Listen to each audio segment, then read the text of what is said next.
In New Orleans, in the 1970s, police raids of gay bars were routine.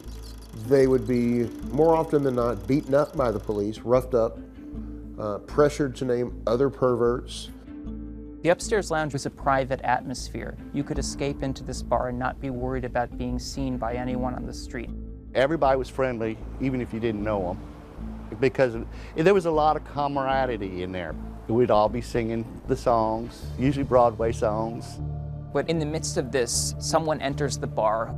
I heard this guy come in. I remember him like it was yesterday. He threatened to come back and burn the bar down.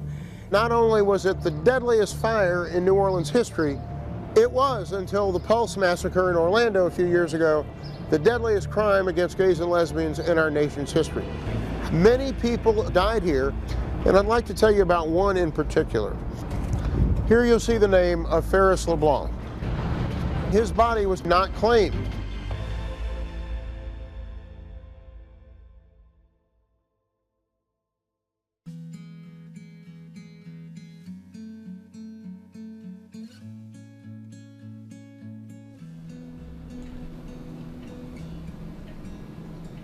He looks older than 18.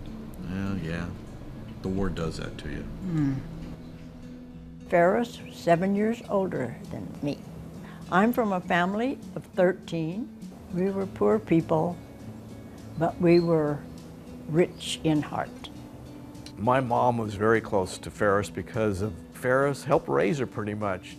Bathed her and the younger siblings and made sure they were dressed to go to school. Because my father died when I was 3, he was more like a father replacement. He was always there for me, always. Ferris was always kind of a favorite uncle, a World War II veteran. After half a decade of war, death seemed the only victor. 15 million soldiers had lost their lives. He was in the ammunition corps, and he was in England, France, Holland, and Belgium. My first earliest memory, though, we had one of those really cool MG cars. And visiting Ferris and his partner up in Northern California once, he gave me a ride in it. I mean, I really enjoyed that. Back then, they used a different word, which was homosexual. Nobody cared. We loved him, and if he loved somebody else, we loved him too. He split up with his partner. He was basically sleeping on the couch and working, and then just one night never came home, disappeared. You know, we've always wondered all these years, where did he go? I had this recurring dream of the doorbell ringing, going to the door, and it was him, and like, where have you been all this time? It was just a mystery.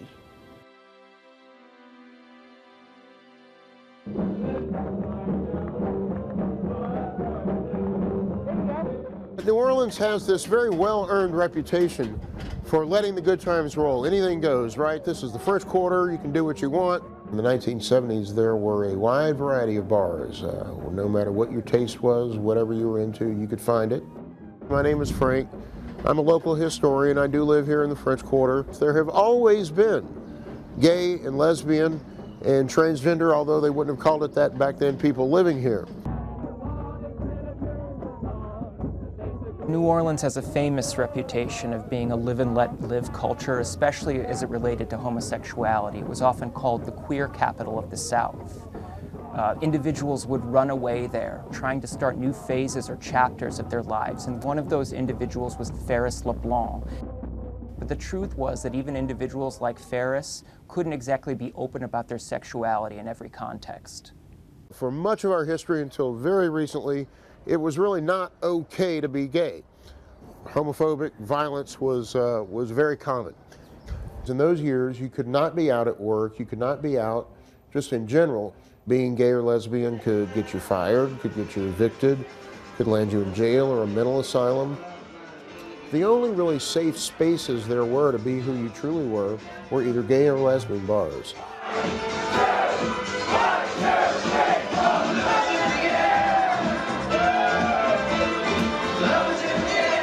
Very few people carried IDs because there was any time of the night the police could just barge in and start taking names. And if they really wanted to, they just arrested you for no reason. It was a frightening time to be gay.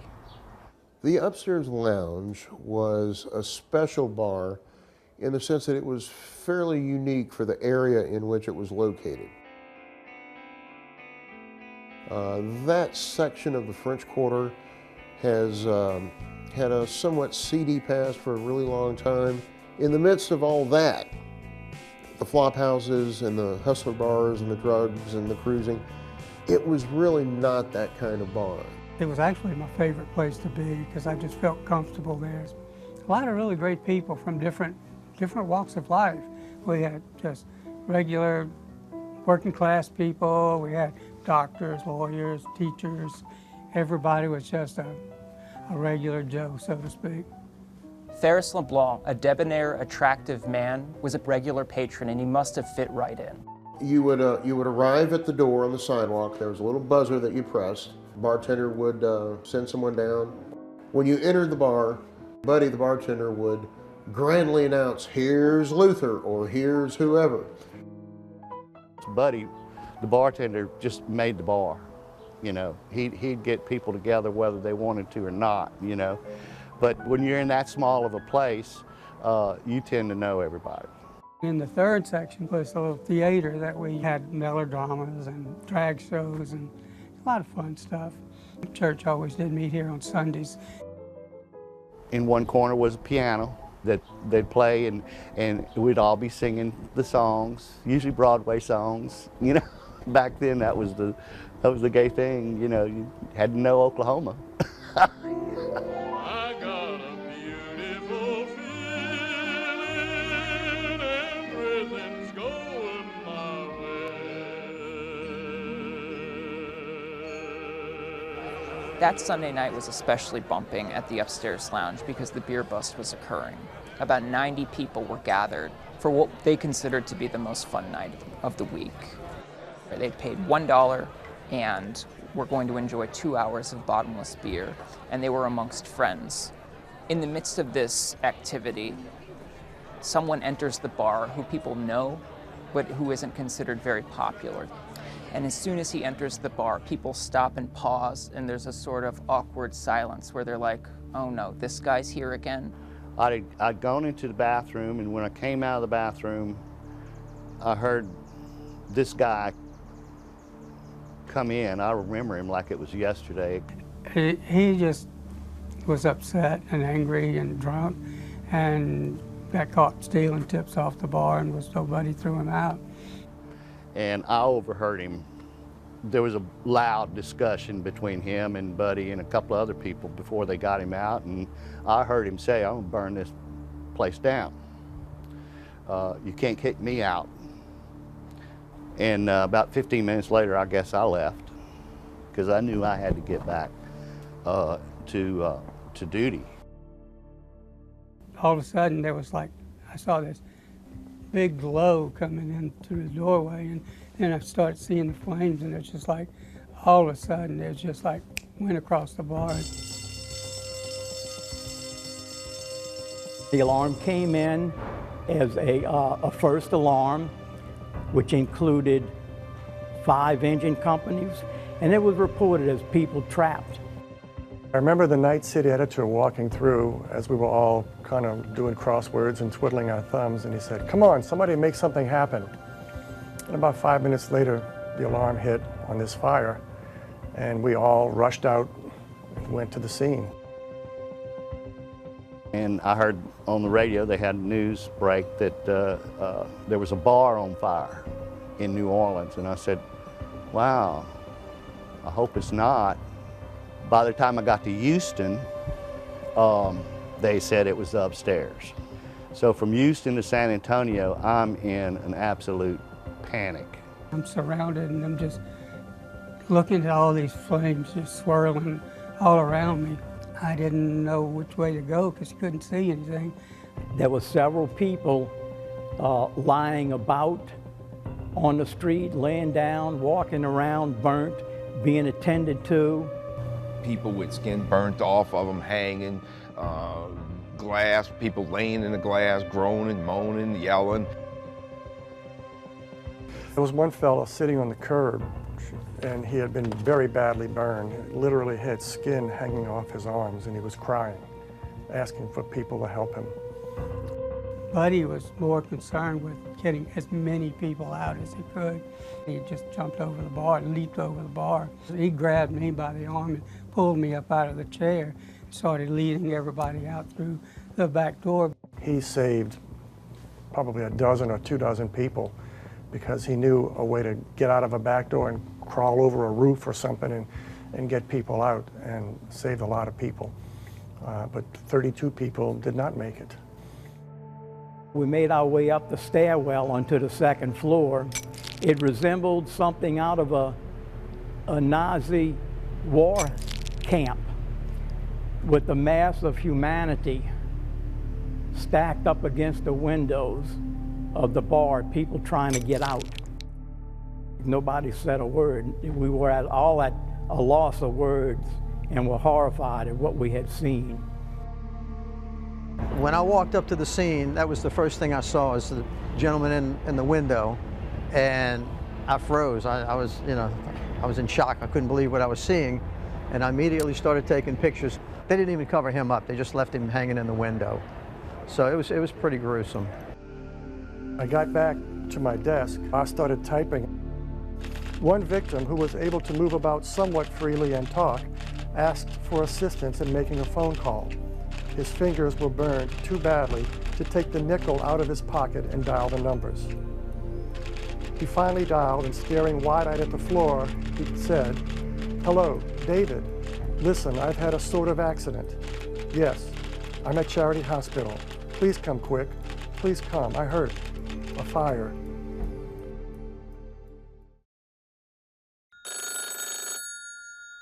My phone was ringing off the walls. And he said, "There's been a bad fire in New Orleans." And I said, "Well, was anybody hurt?" And he said, "Troy," he said, "there are dozens of people dead." I founded the Metropolitan Community Churches. And the reason the church started was because I kept trying to find a church to attend and couldn't. I've been coming almost 5 years, and I just love every bit of it. And the gay people really are my life. Amen. Our little church in New Orleans, bless their hearts, they had been meeting in the upstairs lounge.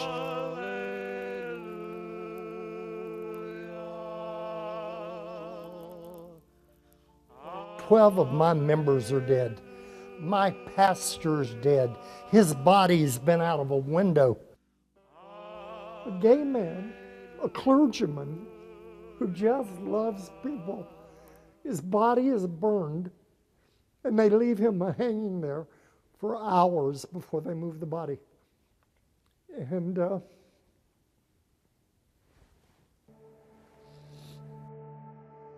I expected to find a city in mourning. And when I got there, it wasn't that way at all. The fact that Bill Larson's body was tragically hanging out of the window served to remind the gay community, hey, you better not make waves. We're going to leave you hanging too. There were 3 people there who didn't have ID. The city refused to let us bury the 3 people with no ID and told us they had to bury them in the paupers field. Ferris LeBlanc, he was one of a few bodies that were never claimed. Police did not try to track down next of kin. His sister did not discover that her brother had died in a fire in New Orleans in 1973 until, 40-something years later. We did not know for 42 years where he was or what he was doing. I'm angry that they didn't do a better job of trying to find the family. They didn't respect the people that died. They weren't given any respect at all. And he was just another one of them. The gay community at the time of the fire not only had to deal with the grief of that tragedy, but also the public reaction to the fire. There were older people in the newsroom, older guys, and I heard them use some of the terms, like they called it the fruit fry, and it bothered me even then. Back then I was in the Air Force, and I had to get back to duty. Boy, there were some nasty burning faggot jokes. I'm just, I'm laughing with them, you know, because I can't let on any different. There was a joke, you know, what do we bury the dead in? And the punchline was fruit jars, which is just absolutely crass and tasteless. And that gives you an insight into the attitudes in 1973. The newspapers ran all the names of the people who were hurt or who had made it out but were burned. If your name ended up in the newspaper, you probably could count on being fired from your job.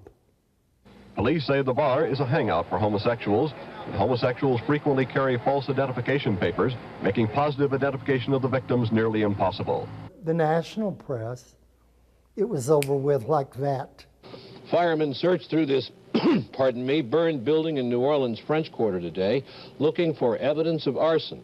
Fire broke out in a second-floor bar last night, killing 29 people and injuring 15. The stock markets opened the week badly today. That was the end of the story. The Archdiocese here said no Catholic funeral services for anybody who died in that fire. Reverend Perry had tried to contact a number of churches in order to have some kind of memorial service. We kept expecting somebody, some politician, the mayor of the city to speak up. Nobody would. Nobody. They ran the other way. The New Orleans police and the city officials just kind of were trying to brush it under the carpet, so to speak, you know, to cover it up. The police department actually closed the case, quit investigating. Stuart called me. I told him that I saw the guy, and I back then I probably could have recognized him. And he asked me he said, well, you need to come over here and tell the police what you know. And I said, no way. I just felt very, very positive that had I gone back and made a statement, or if I would have even called them and made a statement, that they would have turned me in. It's an automatic dishonorable discharge. That hurt me for a long time, knowing what I knew, and I couldn't say anything about it. A young man by the name of Roger Dale Nunez, from a little town about 2 hours west of here. He had arrived in New Orleans not too terribly long before the fire, and was a very troubled young man. He was determined to be a suspect within about 8 days of the investigation. Louisiana Office of State Fire Marshal was able to locate Roger Nunez in his hometown, and even brought Roger to New Orleans to be questioned. Our office administered a polygraph exam that this individual was found to be deceptive in. Do you suspect anyone in particular of setting the fire at the upstairs lounge? No.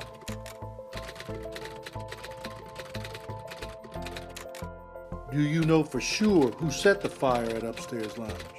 No. Did you set the fire at the upstairs lounge? No. He was never arrested, and he eventually committed suicide about 1.5 years after the fire.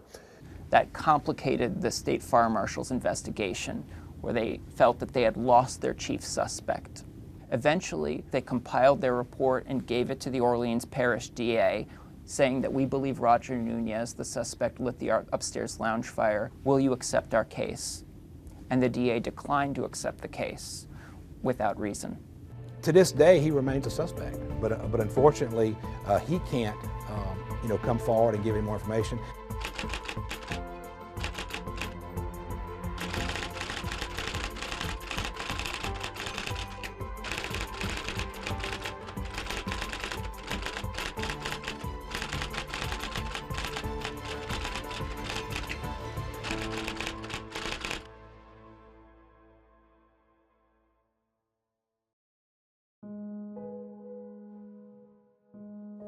I kept thinking, he went through World War II. And then he burns alive. He's in an unmarked grave in New Orleans, and it looks like a cow pasture. And that's not right. He's a member of our family. He deserves better than that. He's a World War II veteran, and he's a human being. He needs to be giving the right burial and a headstone and do the right thing. Spent 5 months basically full-time on the computer and the phone just trying to find out where he was. Many people helped them in an effort to locate Ferris LeBlanc's body. Everybody thought that he was buried in a cemetery called Holt Cemetery, which is known as a pauper's cemetery for indigent people. But he wasn't buried there. He's actually buried in a different cemetery, which they discovered. I'm a cemetery preservationist. I've done research for people who knew they had a family member who might have died under some unfortunate circumstance and were buried in potter's fields. So yeah, I guess a little bit like a detective. We're in Rest Haven Memorial Park. It's a private cemetery on one side, and the back parcel has been leased to the city of New Orleans for use as its potter's field. In this cemetery, in what we understand to be Panel Q Lot 32, Ferris LeBlanc was buried in 1973. However, after 3 years of working with city and private officials, nobody's been able to produce a map to say exactly where Panel Q Lot 32 is located. Now this is where you get into sort of a very awkward catch-22 between the city and a private cemetery entity. Rest Haven's like, well, we don't need to provide a map because it's city-owned. And the city will respond with, well, we don't need to provide records because it's privately owned. So we end up in this situation where both entities are sort of shirking off responsibility to the other. Everybody deserves dignity and identity in death. So really, like, it seems like we're so close. Right? We have the lot number. Ferris LeBlanc's family wants to take action. It just seems like there's this very last step in which the city needs to be on board. I found a lot of resistance to my search when I tried to find Ferris's gravesite. The actual city officials were very unhelpful for the most part. It took a lot of effort to even get the city to agree to let us go there to visit the place. It's been a real difficult journey to try to even get to that point.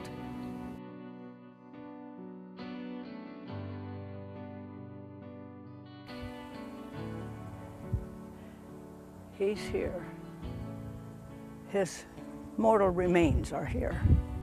Now, I don't know if you believe in people having visions or stuff like that.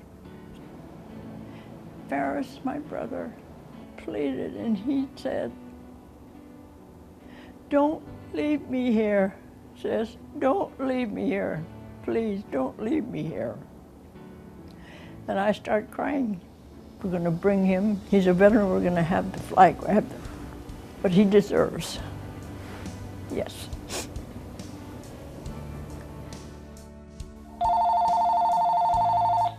Mr. Bailey? Hey, sir, Congressman Clay Higgins, sir. Congressman, how are you? Good, brother. Did I catch you at a bad time? My office had been reached out to by your network. When it was brought to my attention, I was given the opportunity to talk with the Bailey family. In the case of your uncle,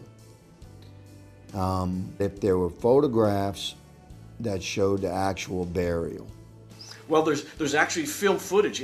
Yeah, there's film footage of the actual burial. Okay, and you have that? It's there. Yeah, that's right there. Then if there were two known points that have been static all these years, for instance, a tree or a particular post in the fence, then the third point becomes the grave. He would triangulate to the grave. And that would be a certain level of a degree of certainty that could be presented to a judge. Right. You know, I'm pretty relentless about something like this when I get involved with it, and I'm determined to get this veteran home. It's a very righteous endeavor.